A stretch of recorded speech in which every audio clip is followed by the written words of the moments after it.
Kathy Morrison, your certified life coach for the soul. Welcome back. Today I'm continuing my series on the ABCs of emotion. We are continuing to explore the ABCs of emotion. So thank you for joining me today. And we're going to pick up today with the letter G, and we're going to be focusing on guilt. I know we've all experienced guilt in some time of our life, some area of our life, and guilt is very common. It's not an emotion that we should be ashamed of. It's not an emotion that we should deny that we have, because we all may have done something that we regret. And that's just what guilt is. Guilt is feeling bad for something we've done. It's a regret for something we may have said or done. Guilt is caused by our own self-judgment toward ourselves or against ourselves for what we have done. And like I said, guilt is very common. It's something that happens in everyday life. It's something that happens to everyone. I believe that we all experience guilt at some time in our lives, whether the guilt may be temporary for something that we consider a small offense or a small action, or it could be a lifetime of guilt, something that we deeply regret. It could have started in our childhood. We may have experienced something in our childhood that we deeply regret.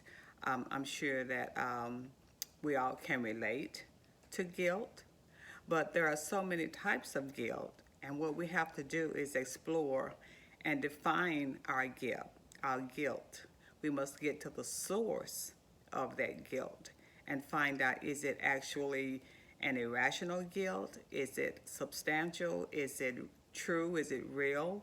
Is it something that we imagine we should feel guilty about?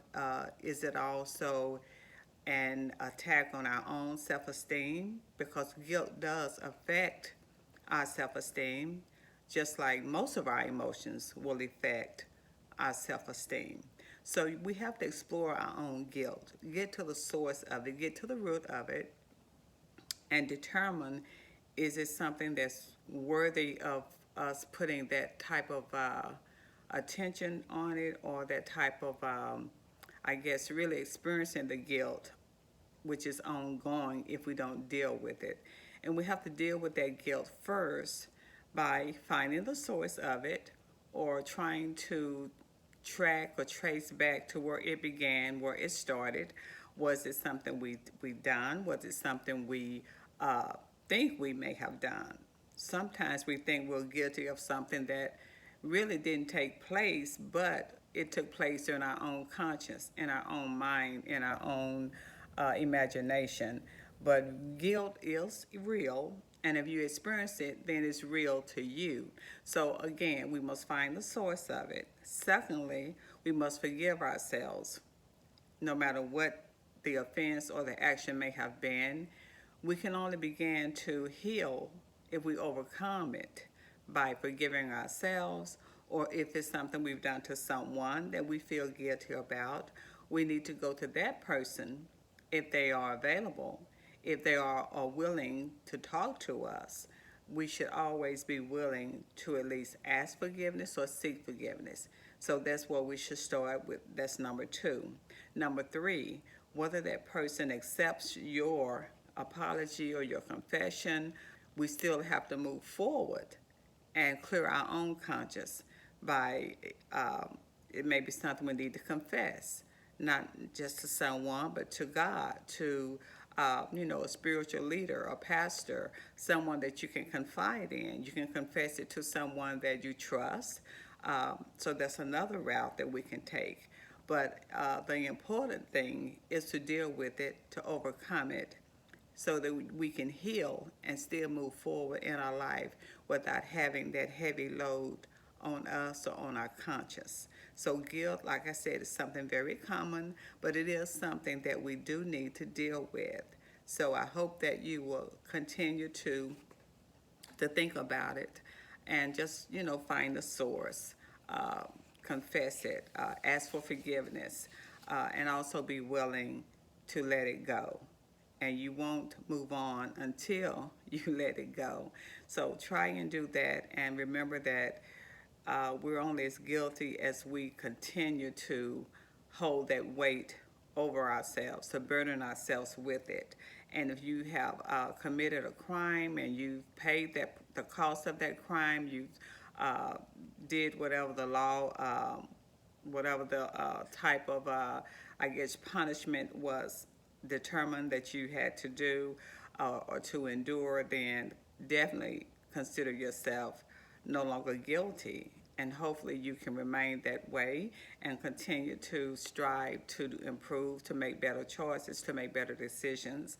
So no matter what type of guilt you have, make sure that it's dealt with so that you can move on in life.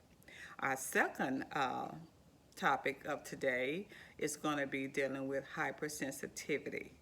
Now, hypersensitivity is kind of a new word. Not a lot of people are familiar with it, but it's called hypersensitive because you're being hypersensitive, and hypersensitivity indicates that I guess people will consider that word to apply to a person that is, I guess, more sensitive than what's considered normal, or that's what's considered usual, or it's it's sensitivity to the degree that it harms you and others. Because you're so sensitive, it may cause people to walk on eggshells around you, or not feel comfortable talking to you because you're so sensitive. Your feelings get hurt very easily, or you may take things out of context, and you may even be defensive at some point.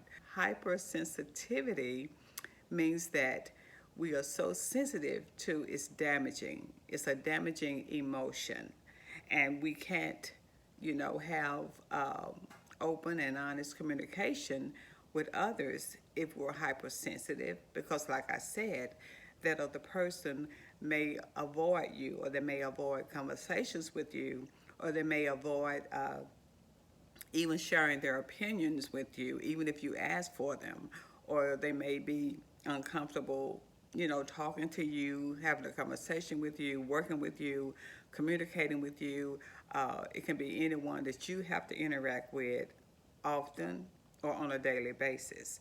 And we have to deal with hypersensitivity by learning our own emotions, learning what triggers that hypersensitivity. Is it something in your past? Is it something that someone said that was very damaging to you in your past, and you have become very sensitive, you have your guard up, you take offense easily?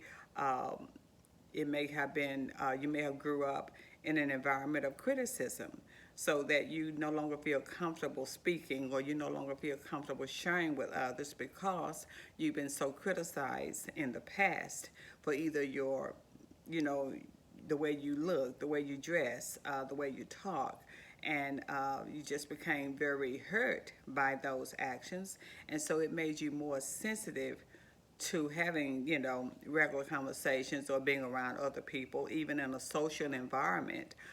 You're not comfortable because you're very sensitive, and you're easily moved to emotions, whether it's crying, whether it's anger, or whether it's just being uncomfortable, or even feeling awkward around other people.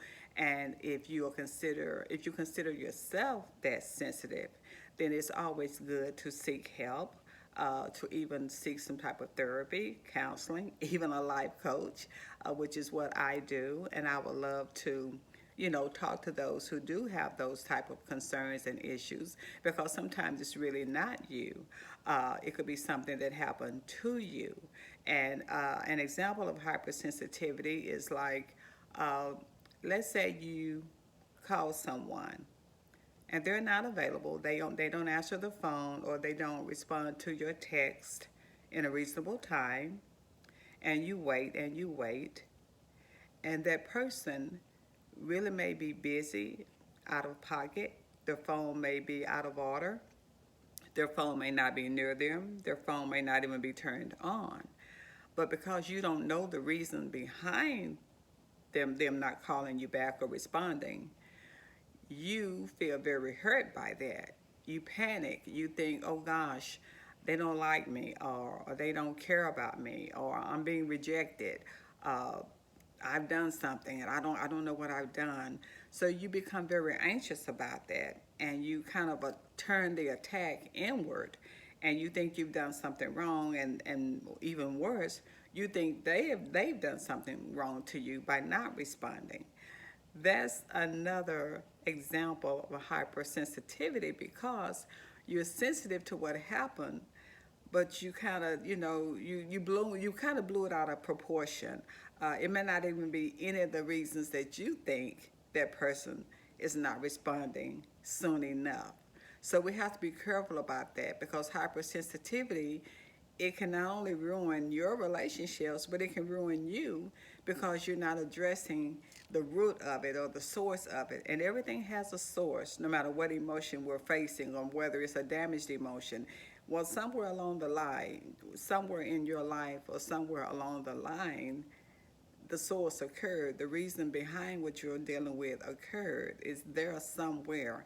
And we have to kind of research our own heart, research our own thoughts, and discover just where it began, just where it started, and try to learn to not second guess or over guess or overthink the situation, because it's probably not as bad as we may be thinking it is. And we can always talk about it if that's the case. But try to be, we're not asking you to not have any feelings or emotions, but be careful that you don't let your emotions or your thoughts run away with you to the point where you are so hyper and so sensitive that you do overreact, and that just causes more uncomfortable, situations. So I hope that if that is going on, you will find, someone to talk to about that, or someone you feel comfortable talking to about that situation, or that emotion that you may be experiencing at that time, or one that you feel definitely is a problem, not just for you, but others that you may, be around or be in contact with.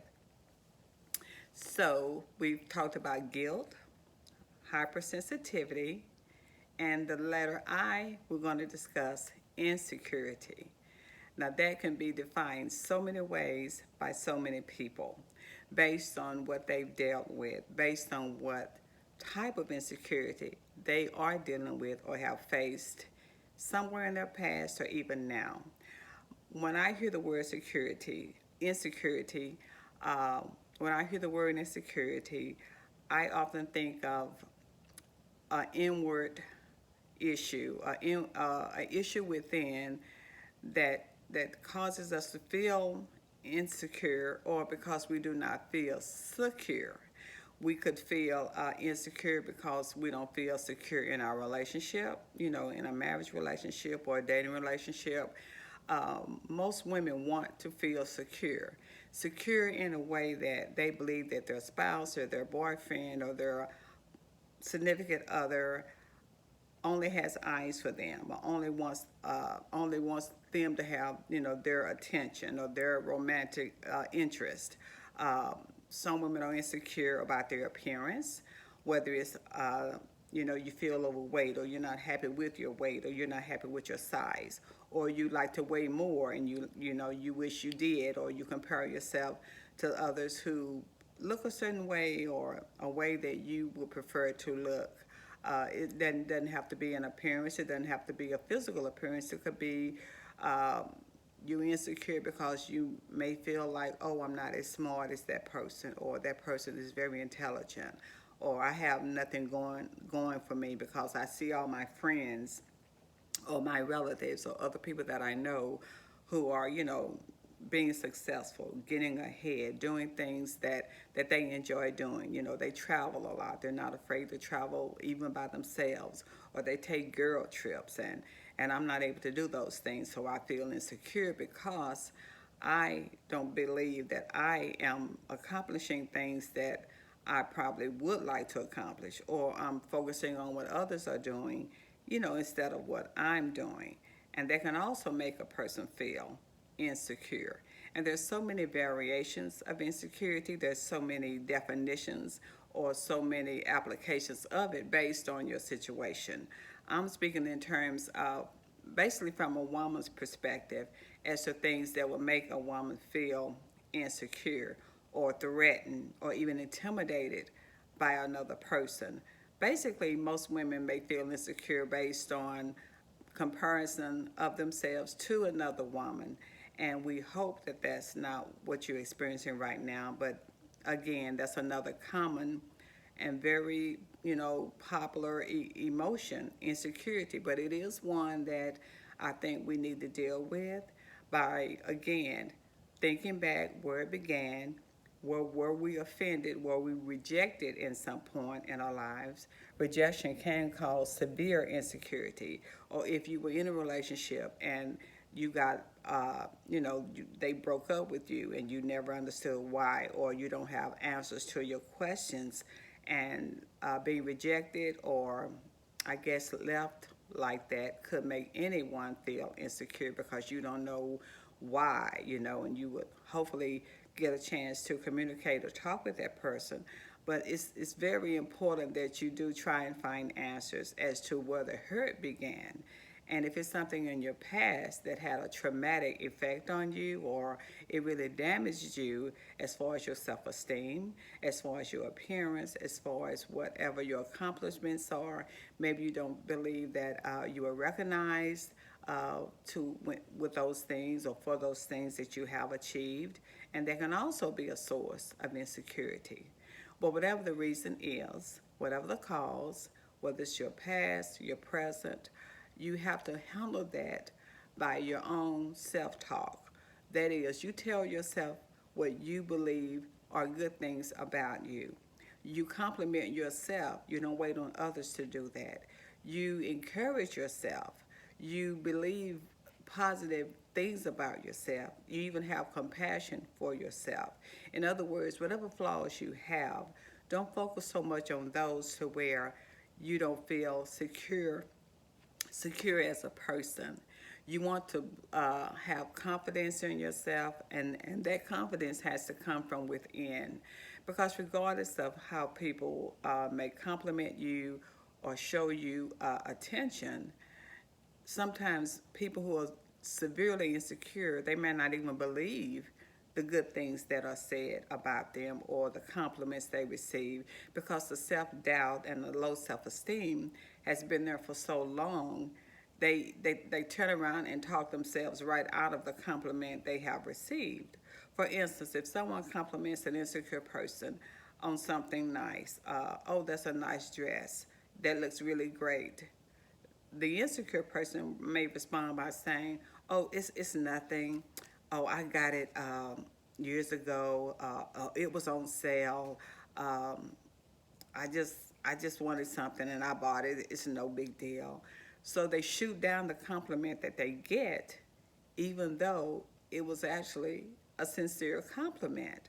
So our insecurities can cause us to just overlook the good things that we even hear about ourselves if we don't see them. If we don't see those good things ourselves, we're going to find it very hard to believe them even when someone else says them. So again, try to find the source. Try to think on things that are pure, holy, true, honorable, things that will lift you up and not tear you down.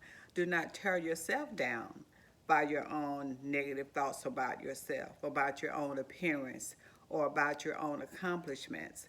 You have to start somewhere and start by replacing those negative thoughts about you and replace them with complimentary thoughts, edifying thoughts, things that lift you up, words that lift you up, things that make you see yourself differently than the way you see yourself. And we should always see ourselves even better than the way we think people see us. I think we care too much about what other people think or what other people say. And it's not about what they say.